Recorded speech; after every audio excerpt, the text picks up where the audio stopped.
Un bateau au cœur de l'actualité, l'Aquarius. Il a été affrété par une ONG, SOS Méditerranée, et vous êtes la porte-parole et administratrice de cette ONG, Sophie Rall. Bonjour. On va justement entendre une communication audio entre l'Aquarius et les gardes-côtes libyens, alors que le gouvernement italien, le Centre italien de coordination de sauvetage, a choisi de transférer la responsabilité du sauvetage aux Libyens. Libyan Coast Guard, Aquarius, Channel 71. Aquarius region, Coast Guard of Libya. You see now some ship is taking a riverboat now.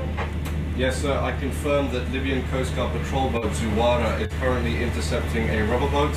People have jumped in the water. People's lives are in danger. Voici donc l'Aquarius qui explique aux gardes-côtes que la population qui est recueillie sur l'Aquarius est en danger, qu'il faut intervenir. Et je vous ai invité ce matin, Sophie Rall, précisément pour que vous nous expliquiez ce qu'est l'Aquarius, comment fonctionne votre ONG, qu'on comprenne en quelque sorte ce qu'est le quotidien de ces ONG qui recueillent tous les jours des migrants en mer Méditerranée. Ce navire, quand l'avez-vous affrété et comment fonctionnez-vous avec celui-ci ? Alors, la SOS Méditerranée s'est créée au printemps 2015, quelques mois après d'ailleurs l'arrêt de l'opération Mare Nostrum, qui avait donc une opération menée par l'Italie seule, qui avait permis, grâce à une flotte humanitaire uniquement dédiée au sauvetage en mer, de sauver la vie de plus de 150 000 personnes.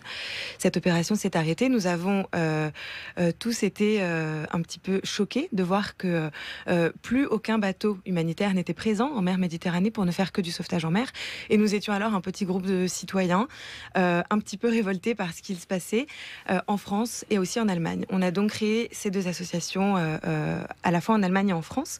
Et puis quelques mois après, nous avons récolté 300 000 € qui nous ont permis d'affréter pour 3 premiers mois l'Aquarius, qui a donc quitté le port de Marseille en février 2016 et qui n'a depuis jamais cessé de patrouiller en mer Méditerranée. Plus aucun bateau, ce qui signifie que à l'arrêt donc de cette opération Mare Nostrum, il y avait malgré tout une obligation, puisqu'il y a eu une obligation dans le droit de la mer pour les navires de recueillir des migrants, mais cela ne suffisait pas à assurer bien entendu la sécurité de ces personnes qui sont sur des embarcations de fortune. Tout à fait. Alors non seulement il y a effectivement beaucoup d'hommes, de femmes et d'enfants qui tentent cette traversée et pas assez de navires pour les recueillir. En l'occurrence, il n'y en avait plus lorsque nous nous sommes lancés. Mais c'est surtout que un bateau marchand qui est de passage dans la zone doit, comme vous le soulignez, se détourner pour porter assistance à des gens qui se noient. Sauf que ça nécessite quand même toute une logistique et toute une organisation que bien souvent ces bateaux ne sont pas en mesure de proposer, ou en tout cas pas de manière aussi efficace qu'un bateau avec un équipage, des équipements, une logistique spécifiquement dédiée au sauvetage en mer. L'Aquarius a cette logistique et cependant, vous avez lancé un signal d'alarme il y a 2 jours disant que vous n'aviez pas la possibilité de maintenir cette population sur le navire, ce qui veut dire que vos moyens sont limités, les moyens de l'Aquarius sont limités. Le bateau est-il sous-dimensionné aujourd'hui pour la mission qu'il a à remplir ? Pas du tout. Il faut savoir qu'au contraire, l'Aquarius est le plus gros bateau humanitaire actuellement présent en Méditerranée centrale. Enfin, en tout cas, lorsqu'il est effectivement en Méditerranée centrale. Il se trouve que à l'issue du week-end dernier, qui s'est révélé extrêmement compliqué en termes de sauvetage, nous avons procédé à 6 opérations de sauvetage à la tombée du jour, dans des conditions très compliquées. Ensuite, 4 transferts, donc des 400 passagers qui nous ont été transférés sur l'Aquarius, eux-mêmes précédemment recueillis de l'eau par d'autres navires. On s'est retrouvé avec 630 personnes à bord, dans des conditions d'extrême précarité, des gens malades, des gens fatigués, des gens qui venaient de tomber à l'eau lorsqu'on leur a tendu la main. Et on a un bateau qui, bien qu'il soit le plus gros opérant en Méditerranée, ne peut accueillir que, entre guillemets, 500 à 550 personnes. Il se trouve que nous avons dû, après ces longues atermoiements, nous avons dû prendre la route pour l'Espagne. Il était tout simplement hors de question de nous mettre en route pour 1300-1500 km de navigation avec 630 passagers à bord, plus la trentaine de personnes qui composent en permanence l'équipage de l'Aquarius. Mais alors comment ça se passe? Ça veut dire que l'équipage de l'Aquarius a contacté les gardes-côtes italiens et on vous a dit, vous ne débarquez pas? Alors l'extrait que vous avez diffusé est très intéressant parce qu'effectivement il illustre que de plus en plus les autorités italiennes se délèguent un petit peu leurs compétences en matière de sauvetage en mer aux Libyens, ce qui nous pose énormément de problèmes. On aura probablement l'occasion d'y revenir. En l'occurrence, expliquez-nous pourquoi tout de suite. Alors parce que, justement, pour tenter de juguler un petit peu ces arrivées, ou en tout cas ces traversées, l'Union européenne, via l'Italie, s'est un petit peu défaussée sur la Libye. On a donc renforcé les moyens libyens. Quand on dit libyens, on parle des gardes-côtes libyens. C'est encore très compliqué parce qu'on ne sait pas qui sont les gardes-côtes libyens. On ne sait pas quelles sont leurs compétences, comment ils travaillent, avec quels moyens. Bon, le fait est que depuis plusieurs mois... Et puis surtout, c'est complètement absurde puisque ces gens partent précisément de Libye et donc... Et qu'ils y reviennent. Faire en sorte que ce bateau retourne en Libye, c'est en quelque sorte être certain que ces migrants vont à nouveau tenter dans quelques semaines, dans quelques jours, cette traversée qui met en péril leur existence. Mortifère. Ces canaux, ils dérivent pas plus de 10 heures sur la mer avant de couler. Mortifère, clairement. Mais donc, le fait est que sur les sauvetages que nous avons opérés le week-end dernier, nous étions en lien permanent, non pas avec les Libyens, mais avec le centre de coordination du secours donc italien, basé à Rome. Et il aurait donc fallu que cet organisme maritime compétent nous assigne un port sûr où débarquer nos passagers. Ça n'a pas été le cas. Mais justement, c'est ça que je ne comprends pas, parce que quand on prend le droit de la mer, il y a une obligation à un État, qu'il soit face à un bateau ayant recueilli des migrants ou ayant recueilli des personnes, je ne sais pas, des voyageurs, des croisiéristes, enfin bref, le droit de la mer ne fait pas de distinction entre les personnes, les êtres humains qui sont situés sur un bateau. Donc normalement, on est censé recueillir ces personnes dans un abri sûr, un port par exemple. Comment justifier le refus de l'Italie ? Je pense que l'Italie ayant assumé depuis de longues années seule l'accueil effectivement sur ses côtes de ces rescapés, aujourd'hui envoie un signal clair à l'Europe qu'une telle situation ne peut plus durer et qu'en tout cas elle refuse de porter à elle seule cette charge entre guillemets de l'accueil des flux migratoires. En l'occurrence, l'Italie s'est tout de même rendu coupable, effectivement, à l'issue de ce week-end, d'une forme de non-assistance à rescapés en danger, parce qu'il y a effectivement des conventions, des lois, des textes qui obligent les États, et en l'occurrence, d'autant plus ce centre de coordination du secours, qui avait coordonné toutes nos opérations depuis le début. Nous agissons toujours sous les ordres de ces autorités maritimes italiennes, du MRCC, et qui s'est défaussé à la dernière minute, qui n'a pas poursuivi sa mission jusqu'au bout, alors même qu'il aurait dû, dans le respect de ces textes, nous proposer un port sûr où débarquer. Alors, pas nécessairement le plus proche, mais en tout cas le plus compétent pour accueillir nos rescapés. Alors en tout cas, si on prend par exemple le droit maritime qui est en application en France, si ce bateau était entré dans les eaux territoriales françaises, il y a ce qu'on appelle les CROSS, qui sont donc ces centres de recherche et de sauvetage. Ce sont l'équivalent des MRCC, tout à fait. Mais donc pour ce qui concerne les eaux territoriales françaises, et dans ces conditions, la France n'aurait pas eu d'autre choix que d'accueillir ce bateau, sauf évidemment à se mettre en contradiction avec le droit de la mer. Pourquoi n'était-il pas possible, dans ces conditions, de conduire ce bateau jusqu'aux eaux territoriales françaises ? Parce que c'est compliqué, on se serait rendu en quelque sorte coupable d'une espèce on aurait un peu forcé le barrage en quelque sorte. C'est-à-dire que Malte l'a fait d'ailleurs. Malte n'avait, un pays rien n'obligeait Malte à accueillir nos rescapés. Et d'ailleurs, Malte s'est également défaussé, renvoyant la balle à l'Italie. La France aurait pu effectivement aussi ouvrir ses ports, mais nous n'attendions qu'un seul signal, c'est celui des autorités maritimes compétentes. Donc il aurait fallu qu'un CROSS, en l'occurrence le CROSS Lagarde, effectivement, nous sollicite en nous disant voilà, nous sommes là, nous vous assignons tel port méditerranéen et allez-y. Nous n'avons jamais reçu ces signaux, on n'allait pas agir sans autorisation légale. Mais alors, puisque le président de l'Assemblée de Corse a dit que, compte tenu de la localisation du navire et de l'urgence, il était prêt à ouvrir un port corse. Pourquoi, dans ce cas-là, le Cross-Lagarde, dont dépend effectivement la zone corse, n'était pas en mesure d'accueillir votre bateau? Il faut bien différencier l'annonce politique, la déclaration politique de la compétence maritime. Et ce sont deux choses vraiment différentes. Les Corses nous ont effectivement offert un de leurs ports, ce qui nous a d'ailleurs, enfin voilà, c'était très sympathique et nous avons accueilli avec une certaine, on va dire, un soulagement de voir que certains ports effectivement se préoccupaient de la situation de notre bateau.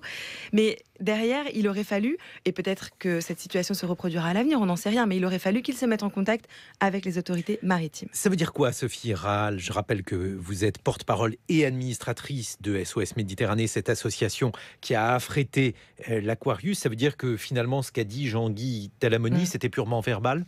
Il savait très bien que finalement, ça n'était pas possible, ni pour vous, ni pour les autorités françaises d'accueillir l'Aquarius? Non, pas du tout. Je pense qu'il y avait simplement peut-être une méconnaissance de la lourdeur logistique qu'il y a derrière une telle annonce. Mais alors, je crois pouvoir dire sans me tromper que nous avons été en vague lien avec eux et que nous leur avons dit, écoutez, à l'avenir, voilà, il faut que ça se passe aussi par les instances compétentes en mer. Aujourd'hui, quelle est la situation de ces gens qui sont sur l'Aquarius? Qu'est-ce que vous réclamez, Sophie Rahal?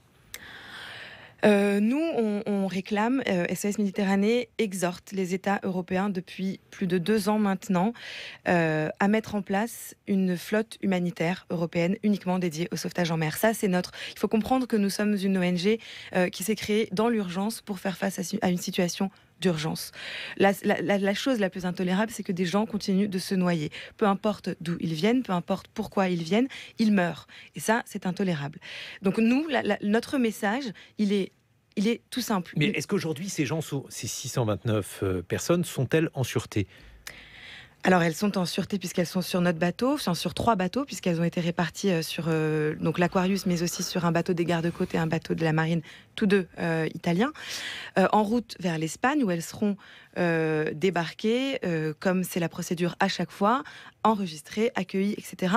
Donc oui, leur vie est sauve, leur situation ensuite demeure très compliquée, mais leur vie, en tout cas, est saine et sauve. Néanmoins, je tiens quand même à signaler que depuis que nous avons quitté la zone de sauvetage, il n'y a plus qu'un seul navire humanitaire qui opère dans des capacités d'accueil bien moindres que les nôtres et que les 2 bateaux qui nous escortent sont autant d'unités en moins en ce moment même, alors que 2 sauvetages récents ont été signalés. 900 personnes ont débarqué, vous le disiez tout à l'heure, à Catane, et un navire de la marine américaine a procédé à un sauvetage également. 12 morts, 12 personnes ont péri lors de ce drame encore. Justement, on imagine que votre ONG a besoin d'argent. Quelles sont aujourd'hui vos exigences en matière budgétaire si vous souhaitez continuer à effectuer ces opérations de sauvetage en mer? Il est clair qu'on ne s'arrêtera pas. Les choses pourraient être un peu plus compliquées désormais, mais il est clair qu'on ne s'arrêtera pas. L'affrètement de l'Aquarius nous coûte tout de même 11 000 € par jour. Nous avons la chance d'être portés par la société civile. Notre association est financée à 95% à peu près par le grand public. Enfin, c'est aussi la preuve que les gens aussi n'acceptent pas ce qui se passe. Et donc, on peut vous faire des dons, j'imagine, par le biais de votre site internet. Oui, pour vous trouvez donc SOS Méditerranée. Ce bateau, il est affrété à qui? À qui appartient l'Aquarius? Alors, l'Aquarius est un bateau qui bat pavillon Gibraltar, mais qui appartient à un armateur allemand. Un armateur allemand qui vous aide, ou alors il s'agit d'un armateur purement commercial? Alors, je pense qu'en soi, le fait de nous avoir confié à la location son navire est déjà une preuve peut-être de confiance. Hein, voilà. Alors, il n'intervient pas du tout, hormis le fait qu'on loue le bateau et son équipage, hein, donc le capitaine et les gens qui travaillent à bord. Mais en dehors de ça, non, on interfère très peu avec le propriétaire de l'Aquarius. Est-ce qu'aujourd'hui, vous pensez que les autorités maritimes, puisque encore une fois, il y a un droit de la mer mer. Et on est un peu ébahi en fait que ce soit à une ONG d'effectuer des sauvetages en mer, puisque je le rappelle, en France par exemple, il y a au travers des CROSS et de la SNCM une société donc de bénévoles. Alors en réalité, ils sont pour la plupart des pompiers ou des professionnels de la mer, puisqu'on ne peut pas s'improviser dans ces professions-là. Mais en tout cas, le sauvetage est quelque chose d'organisé par l'État, ou en tout cas dans la sphère parapublique. Comment cela se fait-il que les lignes ne bougent pas en Méditerranée pour aller à la rencontre de ces migrants qui risquent leur vie? Parce que les États européens tournent la tête et les yeux, préfèrent ne pas voir. Il faut quand même reconnaître, et ça on le dit aussi depuis le début, il faut reconnaître que pendant des années, l'Italie a été le seul pays à gérer ces afflux de personnes. L'Italie a déployé Mare Nostrum pendant 1 an. L'Italie a sauvé à elle seule 150 000 personnes. L'Italie a déboursé tous les mois 9 millions d'euros pour financer Mare Nostrum. Le jour où l'Italie s'est arrêtée, j'imagine qu'elle espérait que les États européens prendraient le relais et qu'une vraie flotte humanitaire se mettrait en place à l'échelle européenne. Ce que vous êtes en train de dire, c'est que la France, puisque ici nous sommes en France, Sophie Rahal n'a absolument pas assumé. Je ne parle même pas de l'accueil de ces migrants sur le territoire français, mais je parle du sauvetage en mer, puisque si ma mémoire est bonne, la Méditerranée est en partie sur les rivages de la France, et donc nous aurions tout à fait eu la capacité d'effectuer ces opérations de sauvetage. Absolument. Absolument, et comme vous le soulignez, la SNSM effectue ces opérations de sauvetage. Enfin, les gens de mer ont de toute façon un principe, c'est qu'on ne laisse pas mourir quelqu'un. Point barre. Donc, il s'agit des autorités françaises. Dès lors, lorsque Emmanuel Macron, lorsque les différents pouvoirs publics français se sont fait entendre pour accuser l'Italie d'avoir failli à sa mission et de faire en quelque sorte un acte qui tournait le dos au droit humanitaire, il s'agissait en réalité d'une vision quelque peu particulière de la situation, Sophie Rahal. Je vais franchement m'abstenir de trop commenter, de commenter ces allées et venues politiques. Je pense que d'où qu'ils viennent, ils ne sont pas à la hauteur. Voilà, clairement, il y a aujourd'hui des gens qui se noient. On ne peut pas accepter que pendant 3-4 jours, on fasse tourner un bateau, on lui fasse faire des ronds dans l'eau comme ça, alors qu'il y a à bord des gens qui sont dans une immense détresse.